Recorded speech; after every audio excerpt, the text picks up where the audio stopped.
Justice League 23.4, aka The Secret Society, written by Jeff Johns and Sterling Gates, art by Zyman Kudransky. So, this is just the backstory on, hey, how did those Earth 3 people get over here to begin with?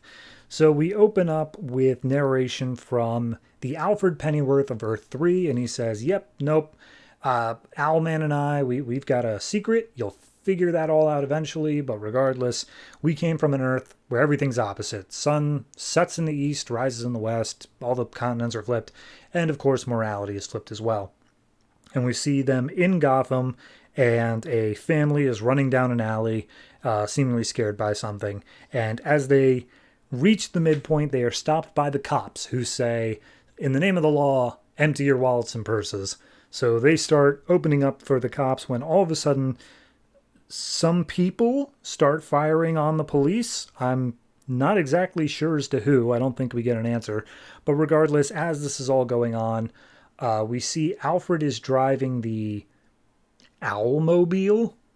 They don't give it a name, but apparently they're looking for Talon, which is the equivalent of Robin, and he's not answering. And it turns out that Owlman told Talon something that Alfred disagreed in, that he should have known. And he's like, well, it's too late now. Regardless, let me know when you find him. So Owlman jumps into the fray, and Alfred explains, yeah, this is Thomas Wayne Jr. He became Owlman when I shot his parents in that alley that night, and ever since then he has craved control, absolute control, and he nearly has it over Gotham. But there are people who are trying to break the control, who are trying to free the people of Gotham from his grip, and one of those people tonight is the Joker. And the Joker in this regard is being hunted by Owlman and the police, and he's like, oh, all right, well, the fuzz are here. So there's a bunch of like helicopters involved, there's tons of stuff going on here, and we see that multiple people are being killed in this gunfire. The cops have no regard for human life because, again, they are evil in this universe, and the Joker's like, too many lives have been cut short in this fight between us. It's too much. So Owlman lands. It's around Christmas time, apparently, and there are some boxes in the shape of a human body on the ground. And they're still talking about Dick, still saying like, oh, Richard, Talon had his parents killed apparently by Owlman or something closely related, where Owlman was the one pulling the trigger. And Owlman let him know, said, yes, I did this. And that's why Talon left. Either that or he was killed by the Joker. Honestly, unsure. So at this point, he opens up the boxes. He sees that Talon has been dismembered and all cut up. And Owlman's like, oh, Joker, you've done this. And he's like, yeah, I did. And he's like, oh, I'll kill you for it. So Joker sneaks up on Owlman. And as he's about to attack, we see Alfred standing behind with a shotgun, shoots Joker's hands off. And he's like, oh, is that what I think is in those boxes? And he's like, yeah, it's Dick. And Alfred questions where Owlman was in all this. Turns out he was sleeping with Superwoman, because that's a thing you're going to have to get used to.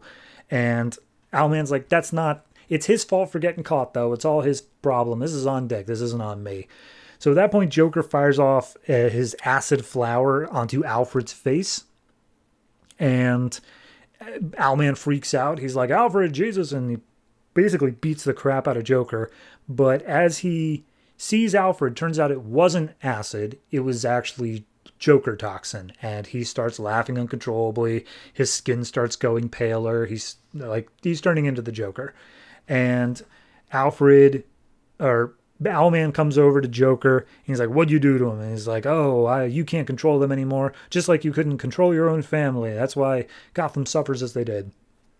And he just basically lifts Joker up, drags him over to the edge of the building where there's a helicopter nearby, and throws him into the blades of the helicopter. And at that point, he makes his way back over to Alfred. And he's like, all right, look, with Talon gone, I'm going to need your help. I trust you more than most people, so whatever. And he stabs him with an antidote, which doesn't completely heal him. It's just to mostly fix. He's still pale and still laughs occasionally, but he is at least better. And Alfred's like, you shouldn't trust anyone, Master Thomas. So At that point, we see the cops, I guess, are attacking Owlman because evil is evil to each other. So they all start firing on Owlman. He manages to throw some grenades and stuff up at the choppers and starts taking them out. And as he's fighting them, Ultraman calls him up and says, hey, I don't know if you've noticed, but the skies have gone red and we need your help. Something new is coming and attacking the planet and we need your help. So at that point, 1 week passes. We see that Atomica and Alfred are the only ones that make their way through a portal to Earth Prime, Earth Zero. And Atomica is just like, okay, well, my loved one, Johnny, he's still stuck on the other planet, so I'm going to get him over. Meanwhile, Alfred, now taking the name of Outsider, has started looking into the superheroes, and we see him setting up the plot to basically open up the portal to get Thomas and the rest of the crime syndicate over here. So he begins setting up he sets up the Secret Society of Supervillains, readies them for Owlman's arrival. But when they arrive, of course, Dick Grayson is still alive in our universe, and it turns out that Owlman wants to try to convince him to join their cause, to be his new Talon. And Alfred is like, I should have killed Dick Grayson in this universe before he came over. I can't believe that Owlman is so weak as to feel guilt. And says to be continued in Forever Evil #2. So this is main plot stuff. Makes sense. I mean, this feels like main plot sort of stuff. I like the fact, here's the thing. I was never really sure as to whether or not Earth 3 was a complete moral flip where bad guys became good guys and good guys became bad guys, or if it was just everyone was evil all the time.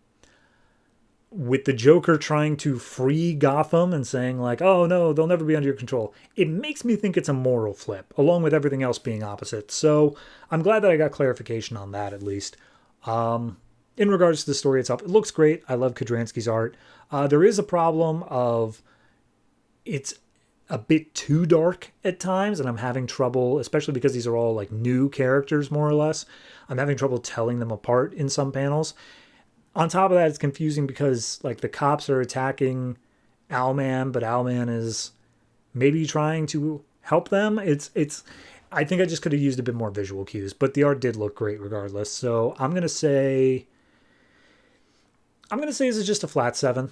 It's good. It's not great. It is definitely tie-in material, not necessity for the plot as a whole. As long as you just accept that, yeah, Owlman is just not Thomas. Or not Bruce. They even make mention of this, of how Bruce is still his brother, but it would never live up to the kind of brother that Owlman wanted. But Dick Grayson was almost that. So, yeah, it's interesting, but it's just not quite peaking above a 7 for me.